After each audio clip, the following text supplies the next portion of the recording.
Ça, c'est le mont Emei, un des 4 monts sacrés du bouddhisme chinois, vénéré depuis le 1er siècle de notre ère. Les pèlerins y montent depuis presque 2000 ans. Certains disent que le tout premier temple bouddhiste de Chine aurait été construit ici en 65 après Jésus-Christ. En même temps, ce mont, il est pas très loin du Tibet. Pour arriver sur cette montagne perchée au-dessus des nuages, il suffit de prendre quelques téléphériques et quelques escaliers, mais surtout de passer les macaques tibétains qui vivent en liberté sur la montagne. Certaines légendes locales disent qu'ils protègent ces lieux sacrés. Et le téléphérique nous emmène jusqu'au sommet doré, à plus de 3000 mètres d'altitude. Là, on découvre un sanctuaire qui a été reconstruit en 2006, mais qui s'inscrit dans une tradition ancienne.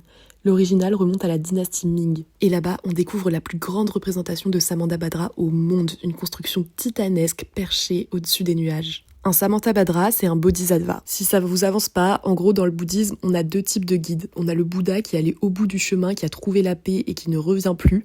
Et on a les bodhisattvas qui ont trouvé la sortie, mais qui font demi-tour pour aider les autres à sortir aussi. C'est comme un guide qui pourrait devenir Bouddha, mais qui choisit de rester dans le monde pour aider les autres. Et en fait, le Samantabhadra, c'est un des plus grands bodhisattvas. Il représente la pratique juste, l'action vertueuse et l'amour actif. Il est toujours représenté sur un éléphant, parce que l'éléphant, c'est la sagesse, la patience et la force tranquille. Et son lieu sacré, c'est ce mont Emeishan. On dit que le Samantabhadra habite cette montagne. C'est pour ça qu'au sommet, on trouve cette statue géante dorée tournée vers les 4 directions. Elle rappelle que l'action juste peut rayonner partout, dans tous les mondes, dans toutes les directions. Alors si un jour vous avez la chance d'aller dans le Sichuan, vous saurez que ce n'est pas juste une statue pour les touristes.